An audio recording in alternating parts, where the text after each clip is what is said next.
Cube Radio. Salut, c'est Charles Dran avec l'équipe dans 5 minutes. On s'intéresse aux sciences, à l'histoire et à l'actualité. Aujourd'hui, on parle de territoire et de la cession de ceux-ci. On a beaucoup entendu parler des territoires non cédés ces derniers temps.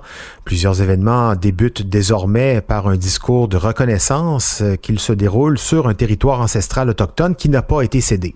Le cas du Canadien de Montréal a défrayé la manchette cet automne parce que l'équipe de hockey a décidé de reconnaître au début de chacun de ses matchs à la maison la présence ancestrale des communautés autochtones sur le territoire de Montréal. Alors ici, le but de l'exercice, ce n'est pas de lancer un débat, de soulever les passions, c'est vraiment de mettre les choses à plat et de regarder quelques définitions. Qu'est-ce que c'est au juste qu'un territoire non cédé? Voici Véronique Morin. Les Premières Nations entretiennent une relation très profonde avec leur territoire ancestral. Des territoires distincts, beaucoup plus vastes que les réserves. Cette relation revêt des dimensions multiples qui vont bien au-delà des considérations économiques et politiques auxquelles nous sommes habitués. Pour les peuples autochtones, le territoire possède un caractère spirituel tellement fondamental qu'il dépasse les aspirations humaines. Comme le souligne l'avocate Innu, maître Marie-Claude André-Grégoire, nous méconnaissons cette dimension et l'importance du territoire. Il y a toute cette vision-là, justement, du territoire ancestral qui est méconnue dans la population en général, qui devrait être respectée au contraire, parce que les communautés autochtones, leur spécificité, c'est justement le fait qu'ils sont reliés au territoire et que le territoire fait partie essentiellement de leur identité. Pour certains peuples autochtones de l'Amérique du Nord, le continent nord-américain est reconnu comme une grande île qu'ils appellent tortue. Dans différentes histoires autochtones sur l'origine de la vie, on raconte que la tortue soutient le monde. Elle symbolise la vie et incarne l'identité, la culture, l'autonomie et un profond respect pour l'environnement. Certains diront que nier ou ignorer cette relation des peuples avec leur terre relève de l'ignorance ou pire, du cynisme et de la cupidité. Il faut dire que les historiens, dont Lionel Groulx dans Histoire du Canada français depuis la découverte, ont évacué autant que possible les premiers peuples de l'histoire nationale, comme en témoignait le regretté anthropologue Serge Bouchard devant la commission Vien. Aussi tard qu'en 1950, Lionel Groulx légitimise ce qu'il appelle la conquête de l'Amérique en évoquant un territoire quasi désert à l'arrivée des Européens. Citation: « Au Canada, on avait affaire à un pays aux espaces immenses mais presque vides, peuplé de rares tribus indigènes, celles-ci capables tout au plus d'une insignifiante collaboration économique. » Fin de citation.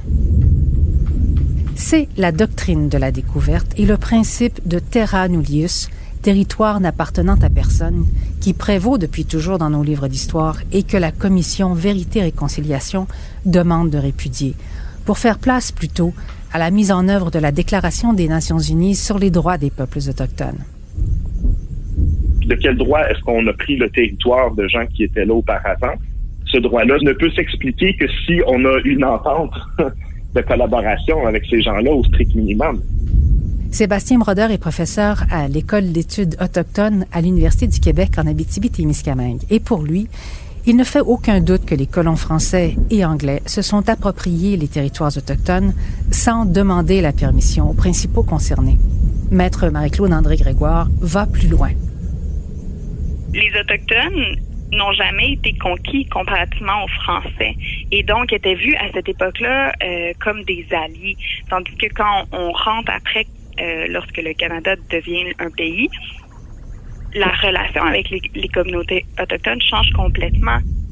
C'est à partir du moment où le Canada devient un pays que les Premières Nations perdent leurs droits à leurs terres. Il y avait initialement, quand le Canada était encore une colonie, il y avait des lois qui étaient faites pour justement protéger les territoires des Indiens. On remonte là à ce moment-là à la proclamation royale de 1763, où ils ont vraiment réservé des territoires aux Indiens, qui étaient appelés Indiens dans ce temps-là, mais on s'entend qu'on parle ici des Autochtones. Et on voulait protéger leur territoire. Pourquoi? Parce que c'était des alliés.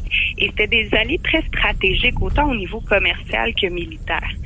Par contre, la colonie devient alors un pays.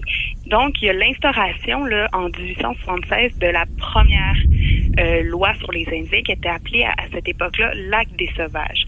Et donc, on les voit plus comme des alliés, mais on les voit plutôt comme des freins à la colonisation, à justement l'exploitation du territoire.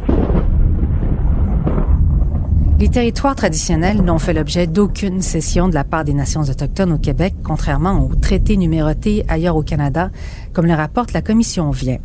C'est cet argument fondamental qui a permis aux Sioux, les Cris, et aux Inuits d'abord, puis aux Naskapi ensuite, de négocier leurs droits sur le territoire et qui mènera à la Convention de la baie James et du Nord québécois ainsi qu'à la Convention du Nord-Est québécois.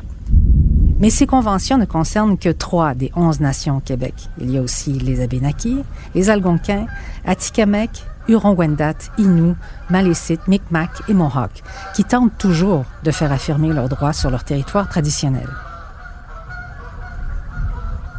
Le discours de reconnaissance des terres ancestrales est devenu de plus en plus courant dans les espaces non autochtones au cours des dernières années, surtout depuis la Commission de vérité et réconciliation sur les pensionnats qui a publié 94 appels à l'action en 2015.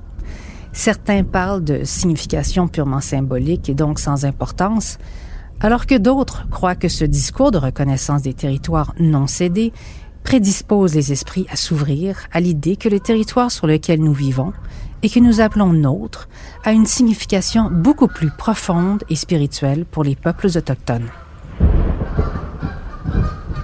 Oui, justement, un regard empathique, respectueux, bienveillant sur le territoire et ses ressources, non cédées ou conquis ou peu importe ici, là, une manière d'aborder ce qui nous entoure, ce qui nous accueille, ce territoire, qui devrait être une inspiration pour tous, autochtones et conquérants. Déjà, on trouverait là des points communs entre nous tous, un socle, une communauté de valeurs humaines sur laquelle bâtir un projet de société. Sur la question de cession ou non d'un territoire, peut-être qu'on peut aussi se demander quand l'histoire des lieux commence. Est-ce qu'elle commence avec la fois où Jacques Cartier a planté sa croix en haut d'une colline, ou est-ce qu'elle commence avec l'arrivée des premiers humains sur le territoire il y a de ça des millénaires?